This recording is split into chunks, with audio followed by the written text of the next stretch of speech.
4년 만에 한일 정상회담 무엇을 얻었나에 대해서 좀 살펴보면 좋을 것 같아요. 지난주 목요일인 16일 1박 2일 일정으로 윤석열 대통령이 일본을 방문했습니다. 윤석열 대통령과 기시다 후미오 일본 총리의 정상회담이 진행이 됐는데요. 정부가 제3자 변제 방식의 강제동원 피해자 배상 방안을 내놓은 지 열흘 만에 열린 회담이었는데요. 기시다 총리와 총리 관저에서 1시간 23분가량 정상회담을 진행했다고 하더라고요. 우리는 이를 통해서 무엇을 얻었고 또 앞으로 어떤 과제가 남았는지 중립기업 받고 살펴보도록 하겠습니다. 그러면은 이 이야기를 살펴보기 전에 일단 카테고리별로 살펴보면 좀 이해가 쉬울 것 같아요. 크게 경제, 안보, 강제징용 같은 과거사 문제로 나눠볼 수 있을 것 같습니다. 네. 경제부터 살펴볼까요? 일단 2019년이죠. 2019년도에 이제 위안부 합의 폐기 국내에서 이런 이슈가 있으면서 일본이 한국의 반도체 핵심 소재 3개 품목에 대한 수출 규제, 화이트리스트에서 제외하는 조치 이런 걸 하면서 양국의 관계가 굉장히 얼어붙었었는데 그때 노노재팬도 저희가 하고 그랬었잖아요. 그런 이제 사회 현상들이 계속 있었는데 그 반도체 3개 품목에 대한 수출 규제 조치를 일단 일본이 해제하겠다 이렇게 얘기를 했고 그다음에 우리나라 그때 이제 대응해서 했던 그 세계무역기구 WTO에 했던 제소를 취하한다 이렇게 밝혔고 그거에 대한 화이트리스트를 다시 올리는 것도 원상 회복하는 거를 그러니까 이게 말이 좀 어려운데 화이트리스트에 배제했던 것을 원상 회복하는 거 다시 화이트리스트에 올려준다는 얘기죠. 그거를 논의하기로 했다. 이게 처음에는 이제 화이트리스트에 왜 바로 안 올려주고 논의를 하냐 이런 얘기가 있었는데 이건 아마 행정처리 절차나 이런 절차가 있어서 조금 늦어진다는 것 같고 방향성은 그렇게. 화이트리스트가 뭔지 혹시 모르실 구독자를 위해 설명을 드리자면 전략물자를 수출할 때 관련 절차를 간소화해서 혜택을 받는 국가의 목록입니다. 그래서 우리나라도 화이트리스트에 올라가 있었잖아요. 근데 이제 이 이슈가 터지고 일본이 세계 그 반도체 주요 부품이 되는 그 품목들에 대해서 수출 규제를 하면서 화이트리스트에서도 우리를 빼겠다라고 얘기를 해서 한참 논란이 됐었죠, 과거에. 실제로 중단이 됐었고 그래서 그 3개 품목을 우리나라에서 어떻게 국산화를 할 수 있을 것이냐 수출을 어떻게 다변화할 수 있을 것이냐 이런 얘기들이 계속 왔다 갔다 했었죠. 그러면은 이제 경제 분야에서는 과거에 이렇게 제재를 하고 규제를 했던 것들을 좀 정상화하겠다라는 내용이 이제 얘기가 나왔었던 것 같고 안보 분야를 살펴보자면 한일 군사보호 협정 지소미아 정상화도 논의가 됐습니다.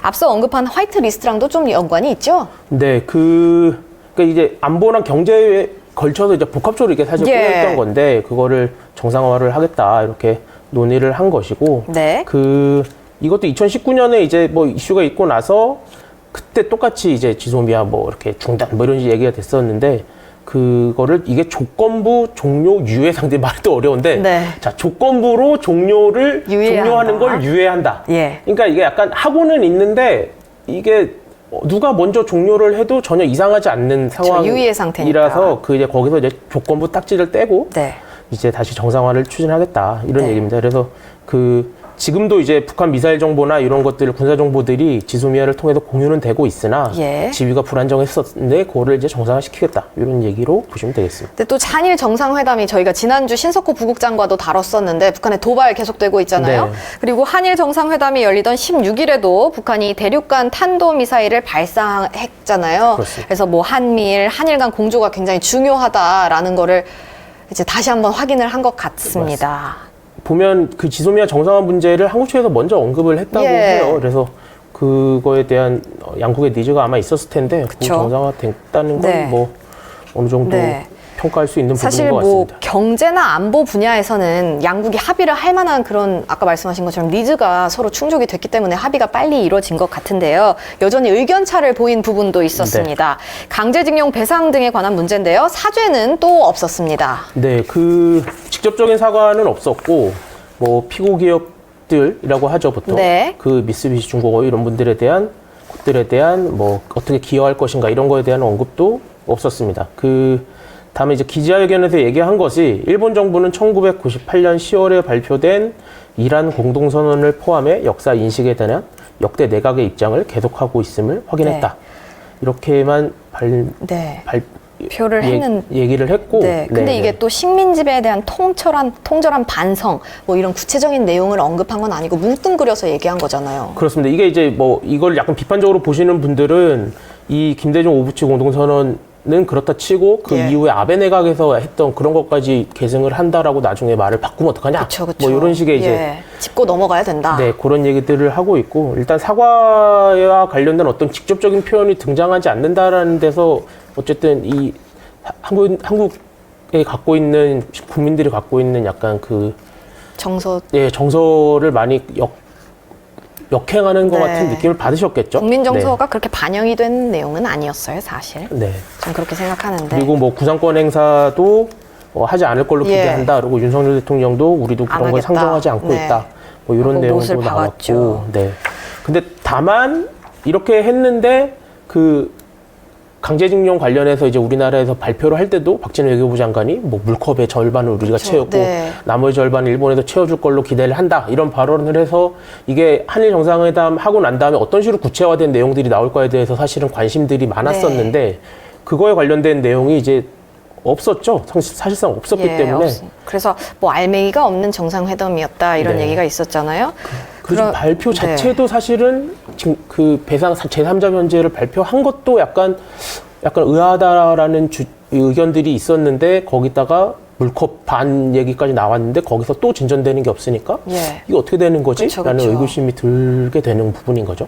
그러면은 이게 뭐 12년 만에 한국 대통령이 한일 정상회담 위해서 방일을 한 거잖아요. 그리고 뭐 한일 셔틀 외교는 2011년 이후에 없었고요. 그런데 이제 뭐 이 회담 자체를 평가를 하자면 우리가 실질적으로 얻은 이익이 그래서 있느냐라는 의견이 있는가 하면 애초에 이익 계산을 하고 회담을 시작한 게 아니다라는 의견이 이렇게 팽팽하게 맞서고 있어요. 그 부분에 대해서는 좀 어떻게 보시나요? 그러니까 이게 아마 이제 이익 계산을 해갖고 간 게 아니다. 뭐 예. 이런 것들에 대한 평가는 정부 여당에서 이제 나오는 얘기고, 예, 그러니까 이게 좀 더 구체적으로 얘기하자면 한국과 일본의 관계가 뭔가 이렇게 서로 충돌하는 관계가 아니라 서로 네. 협력을 해야 뭔가 미래에 좀 더 발전 방향이 있다. 서로 발전할 수 있는 그런 관계다. 이렇게 예. 주장을 하는 것인데. 근데 이제 회담 이후에 강제징용 유가족 입장을 저희 본부에서 취재를 했잖아요. 네네네. 이제 좀 살펴보자면 그 일본제철에서 노역했던 강제징용 피해자 고 김규수 씨의 아들 김인식 씨가 이제 동아일보와의 통화에서 이 결과에 대해서 정상회담 결과에 대해서 단편적이긴 하지만 기시다 후미오 일본 총리가 한반도 출신 노동자 문제라고 한 발언을 윤 대통령이 징용 피해자라고 수정을 하지 않은 점에 대해서 조금 더 당당하게 표현했으면 좋았을 텐데라고 섭섭한 입장을 좀 보이셨어요. 근데 중요한 거는 이분은 이제 제3자 변제안을 받아들이겠다는 입장이셨거든요. 그렇죠. 그런 분이었는데도 약간 이제 피해자들 아픔이나 상처를 보듬고 치유해주는 부분에서는 좀 미흡하지 않았나라고 얘기를 하시더라고요. 그러니까 지금 전반적인 구조를 보면 네. 일본 쪽에서 약간 과거사 관련된 문제들을 굉장히 어떻게 보면 공격적이라고 해야 되나요? 많이 예. 이제 꺼내들고 있는데 반해서 우리 정부는 그 뭐 후쿠시마산 뭐 수산물 이런 거에 정책적인 문제에 있어서는 안 된다라고 얘기는 하는데 과거사 문제에 관련해서는 뭔가 이렇다 할 반응들이 사실은 계속 없었고 네. 아까 여기 말씀 주신 그런 발언 같은 거를 바로잡거나 이런 것도 이제 없었기 때문에 예. 국민들 입장에서 좀 답답한 측면이 네. 아마 있으셨을 것 같고 근데 오늘자에 뭐 이렇게 유감을 표현했다고 하니 네. 뭐 어떤 식으로 전개가 될지는 좀 지켜봐야 될 것 같습니다. 그러면 이제 각국의 언론 반응을 살펴보면 또 재밌을 것 같은데 일본에서는 되게 긍정적으로 평가한 것들이 많더라고요. 네, 그 요미우리 신문이 17일이죠. 정상회담 이제 끝난 17일부터 19일까지 1,001명에게 대상으로 여론조사를 했더니 65%가 긍정적으로 평가한다고 답변했다라는 예. 얘기를 했다고 합니다. 그리고 일제 강제징용 문제 해결책을 내놓은 것에 대해서도 58%가 긍정적으로 평가했다. 향후 한일 관계 전망에 대해서는 변하지 않을 것 같다라는 것이 61%로 많았다. 좋아진다가 32%. 네. 뭐 아사히 신문에서도 사설에서 뭐 한국 여론의 이해를 얻기 위해서는 일본의 관여를 빼놓을 수가 없다. 그래서 뭐 피고 기업을 포함한 일본 기업의 유용한 대응을 바란다라는 얘기도 했어요.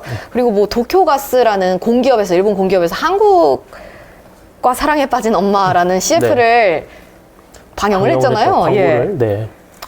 그 일본 쪽에서는 뭐 이런 식의 리액션들이 있는데 글쎄요 이게 이제 실익으로 연결된다라는 관점에서 봤을 때는 사실 의문 그 뭐 왜 광고 틀어서 그쵸. 약간 우리 한국에 뭔가 이득이 오는 것도 네네. 아니고 이런 생각들을 하시기 때문에 좀 의아한 반응들이 네. 좀 있으실 수 있는 것 같습니다. 그러면은 이제 뭐 사실 국내 언론에서도 이거에 대해서 어떻게 다뤘는지를 다뤄보면 좋을 것 같은데 저희가 이제 외교 이렇게 방미 뭐 이런 거 이런 국제 이슈가 있을 때마다 논란이 좀 있었잖아요. 외교 그렇죠. 참사 네. 이렇게 네 이번에도 그 KBS가 윤 대통령의 자위대 사열 중계에서 윤 대통령이 일장기에 격려했다라고 말을 해서 논란이 됐었어요. 이게 사실 뭐 그때 방송에서 바로 이제 정정을 했습니다. 해서, 예. 정정을 했는데 그게 이제 그 정정된 사실을 미처 못 들으셨겠죠. 네. 못 들으신 그 정치인들이 그 이제 비판을 하는데 요거를 갖고 이제 언급을 네, 하면서 그쵸. 일장기에 경례만 하고 돌아왔다 뭐 이런 식으로 이제 표현을 예. 하면서 이제 의도치 않은 가짜 뉴스가 퍼졌던 것 같고 네. 탁현민 전 의전 비서관 같은 경우도 뭐 의전 실수다 뭐 이렇게 얘기를 하면서 그게 네. 퍼졌는데 야당 입장에서는 계속 그 외교적인 실수들에 대해서 이제 공격을 해 왔기 때문에 네. 이번에도 이제 그런 공격 사실 지지율 이런 했을 것 거랑도 같아요. 연관이 돼 네. 있으니까 그러면은 앞으로 남은 숙제에 대해서 좀 살펴보면 좋을 것 같아요. 뭐 일단은 셔틀 외교 복원에는 합의를 했잖아요. 어떤 의미일까요? 그 셔틀 외교라는 게 네. 2011년도에 이명박 당시 대통령이 일본 방문을 한 이후에 거의 중단이 됐습니다. 그래서 그게 형식에 얽매이지 않고 이렇게 왔다 갔다 하면서 수시로 이렇게 합의할 수 네. 있는 어떤 정상 간 합의할 수 있는 네. 것들을 열어놓겠다는 소통 건데. 채널을 열어놓겠다. 네. 근데 뭐 이제 문제라기보단 구체적인 시기나 이런 거는 정해진 바가 없다. 그쵸. 뭐 기시다 총리가 언제 한국으로 올지 네. 이런 것들. 뭐 그래서 이제 이렇게 하자 정도의 다시 하자 이 정도의 원칙적인 합의를 했다 이렇게 네. 보시면 될 것 같습니다. 그래서 또 기시다 총리가 한국을 방한할 예정이잖아요. 그때 네네. 어떤 내용을 갖고 올지도 주목해 볼 만한 것 같아요. 뭐 대통령실에서도 뭐 이번 회담과 논의는 끝이 아니다. 시작이다. 이렇게 얘기를 하신 것만큼 이제 일본에서 우리 한국을 방문했을 때 어떤 내용을 갖고 올지, 뭐 거기에 우리가 바라는 뭐 사죄 반성 뭐 이런 입장 같은 게 있을지 이런 부분도 좀 살펴보면 좋을 것 같습니다. 그렇습니다. 이게 일단 뭐 오늘 어제 저녁부터 나오는 얘기를 보면 G7 회의에 뭐 윤석열 대통령을 예. 초청했다 이런 얘기가 나오면서 뭐 일본의 움직임이 뭐 약간 네. 시작된 것 같다라는 예. 얘기도 나오고 있는데 뭔가 앞으로 어떤 식의 얘기들이 나오는지는 좀 지켜봐야 될 것 같습니다. 정부에서 뭐 장기적으로 보자라고 얘기를 했으니까 장기적으로 봐야 되겠죠. 그렇죠. 네, 그래서 과거사 근데 약간 전반적으로 그림이 과거사 문제에 대한 것들에 약간 분개하고 이렇게 그거를 이렇게 지켜보는 국민들의 마음도 이해는 되고 네. 정부 입장에서도 그렇죠. 정부 입장이나 국익의 관점에서 예. 이거를 바라보는 걸 동시에 같이 좀 보셔야 될 것 같아요. 근데 네.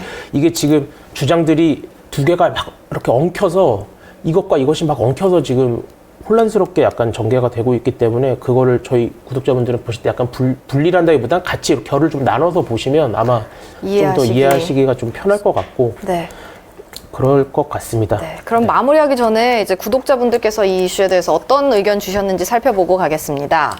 근데 이 반도체 그 품목 이런 거 같은 경우도 이게 우리 입장에서도 약간 좀 고민하는 측면이 있었을 것 같고 일본 입장에서도 중국 쪽 수출 규제 이런 네, 발표가 미국이 뭐 반도체 있으면서 과학법 이런 거. 네, 그러면서 아마 한국과 약간 손을 잡아야 될 니즈가 있었을 거예요. 그래서 예, 이해관계가 맞아 떨어진 거죠. 네, 합의가 제 생각에는- 빨리 이루어진 것들은. 제 생각에는 이게 뭐 우리가 얻어왔다라고 볼 수는 없는 것 같고 네. 일본에서도 어느 입장이냐에 따라 다르겠지만 사실 본인들 입장에서야 정리되는 느낌의 소식이지만 이제 해묵은 건 처리하고 미래로 나아가자 이런 거다라고 에스더님께서 말씀을 해주셨고요. LDK님께서는 문 대통령이 김정은이랑 회담하면서 참전용사들이 속상했던 것처럼 이번에도 피해자분들이 속상했을 것 같아요 라고 하셨어요. 어렵습니다. 네.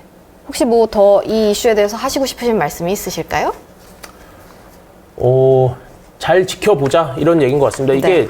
뭐 아까 말씀드렸듯이 국익을 위해서나 아니면은 어떤 우리의 과거사 정리를 두 관점에서 동시에 봤을 때 어떤 관점에서 보더라도 제일 안 좋은 거는 국민들의 무관심인 것 같아요. 그쵸, 맞아요. 저희가 계속 왈가왈부하고 이거는 잘됐다 잘못됐다 뭐 틀렸다 맞다라는 논의를 항상 활발하게 해야 네. 일본 입장에서도 이게 한국에서 정말 반응이 이렇구나 이렇게 네. 우리가 이 의제를 제시하는 것 자체가 한국 정부의 부담일 수 있구나라는 생각을 그런 갖고 인식을, 있어야 예.